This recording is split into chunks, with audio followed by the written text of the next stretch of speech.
You all right? My name's Paul. I've got autism and I make random videos based on my version of autism and the way my head works. And I stick the videos on the internet in case you fancy giving them a watch. And this is my little 3 questions where I answer questions that you send me to my emails, or you send me links. People have been doing that to questions that are already existing on the internet because you want me to answer them. And when I set this up, I'm going to be honest, I thought it would be a really easy way to do quicker videos, just try and connect by answering some questions. Turns out it's not. It's just as hard. And then I have emails backing up. So I apologize if you have sent a question and I just haven't answered it. But I'm going to try. I think one of the problems is I named it 3 questions. I should have named it something like Ask an Autistic and it would have been a bit better. But anyway, I'll figure that bit out. I might rename it. Who knows? So, the premise, for those who don't know, is I answer 3 questions of the ones that are sent in one video to just hopefully try and do shorter videos, but try and give a perspective only I can offer because I can't answer for everyone. But at least I'm willing to put a face and a voice to a question that's out there in the world. So, let's just get into it. Otherwise, I'll never shut up. So, question 1. Should I tell my boss I am autistic? Hmm. Right. Bear with me for the boring answer, because there is a boring answer if you live in England and Wales. And that is under Section 2 of the Health and Safety at Work Act, your employer has the responsibility for your health, safety, and welfare while you work for them. So they're legally obliged to make sure your welfare is considered. And then the Equality Act, you have a protected characteristic. So the only time that doesn't get extended is if you've got a self-diagnosed autism. So people seem to think that I've got a problem with self-diagnosed autism. I don't really. I have a problem with if people with self-diagnosed autism think they're going to get afforded the same consideration of people with formal diagnosis, because you don't. And I'm just trying to bridge that gap and let you know that you don't. So what I will be afforded in a workplace, someone else with a self diagnosis won't be afforded the same thing. There's no legal obligation to oblige that. Just like if you wanted assistance or care or wanted to apply for PIP, personal independence payment, in England, if you haven't got a formal diagnosis, nobody will listen to you. So, as I've always said, a self diagnosis is for friends, family, and yourself. A formal diagnosis is for work. That's just how I feel, but we're allowed to disagree. That's fine. But yeah, you should, because you're protected. Your boss has to, under the Equality Act in England and Wales, consider reasonable adjustments for you to be able to do your work. And reasonable adjustments mean that they've got to be of positive benefit to you, but not affect or increase the work of others to compensate for that. And that could be you could be a typist, you could be someone who's typing up minutes based off things you're listening to or you've got in front of you. Now you could wear headphones, noise cancelling headphones to do that job because you don't answer phones, you're not needed in a meeting. Now, if your boss went, "No, I don't want you doing that. It makes you look different. That's a difference in the office. I don't want that," then that's their fault. And that is against legislation. So you would have a court case allowance. You would have a proof of breach of legislation, and you could then go to court to challenge that and win a lot of money.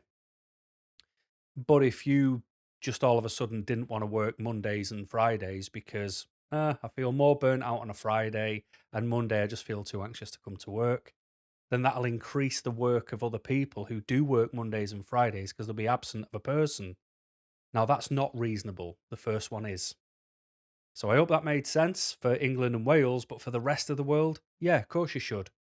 Tell your boss, just because you might not be bound by legislation, it doesn't mean your boss has to be a tool. Some employers, I still hold hope that there are some employers out there that are not a tool, that actually do care about the welfare of their employees, because a happy employee stays. A happy employee works with better productivity. Beating them down while you claim bonuses That does nobody no favors. But if you don't tell them, you don't know how they feel about autism. You don't know how they feel about help, care, consideration, and you'll stew on that. It'll make you anxious. You'll be bothered. You'll be like, oh, this place, it doesn't do anything for me. Have you ever said anything? Nope. So it is worth always telling them, even if you know full well, put it in an email, don't tell them, put it in an email to say you would like to discuss with a representative to make them aware. If they choose to do nothing with it, then shame on them. And if they do something with it, then at least you told them to open the door. So, long story short, should you tell your boss that you have autism? Absolutely. Question 2. Is it normal to sleep with teddy bears as an adult? You know what? Do what you want. If you are doing things that are legal, consensual, not that a teddy bear can talk back, but you're not hurting anybody with it, fill your boots. Blimey, you ought to see my pajama collection. Some of them pajamas, I'm surprised they make them for grown-ups. You know? They're just silly, they're comfy, it's fine. I would have, like, you always see kids bedding, and it's always like cartoon characters, like Scooby Doo bedding from when I was a kid, He Man bedding, stuff like that. I wish they made that in double beds, king size beds. I'd have that on my bed. Be awesome, that. Coming into my room, getting ready for bed, and seeing a massive spread of Iron Man and stuff like that. It'd be more fun than looking at pastel coloured check pladding bedding. Like, who's that for? I'm not posing. I'm not selling me house. I want to see me Super Ted. I want him on there. Danger Mouse. You know. So anyway, that's enough about me. So yes, if you want to sleep with teddy bears and they make you feel better, don't stress just because you're an adult. Who cares? Fill your boots. Get more. In fact, there's my advice. Get more teddies. Fill your bed with them and just sleep on all of. Don't even have pillows anymore. Don't let anyone tell you can't do something as simple and easy as that if you like it. That makes me wonder why you asked the question. Someone must have said something to you. So I'm here to say, tell them to shut up. Get some more teddies. Right then. Question 3. Do you think smoking cannabis helps with autism? Now, I'm zero tolerance on drugs. So I'm that square that you always hear about. I don't even take a paracetamol if I've got a headache. The only thing I take regular is hay fever meds because I'm a wreck through the summer if I don't take it. But, without trying to sound offensive to people who do smoke weed, I was raised around it, man. That was just where I lived. You couldn't walk the streets without smelling it. Everyone has the munchies in Wythenshawe, in Manchester. That's just the way it is. But I've always been a believer in you need a clear mind to think. That's why I clean my house. It's why everything has its place, because a clear space equals a clear mind. And I don't want anything in the way when I've got decisions to make. I won't drink alcohol if I've got big decisions to make. I don't drink alcohol the day before I'm in work, for example. I never, ever drink if I'm driving. Don't even have one, the allowance. I like to keep my mind clear when there's decisions to make. So I don't know if it helps with autism. You might get baked and you might feel a bit more relaxed, and that might be the byproduct of it, but you're smoking weed to feel like that. Would you not want to know what your problem is? Dissect your problem, try to repair and amend and deal, fix, see something which might, try an alternative approach with a clear mind, just to try and clear some of the fog around what's causing the problem, try and do a root cause analysis and try and empty everything out to get to the root cause, find the problem, and then start to rebuild, amend it, try and make it better.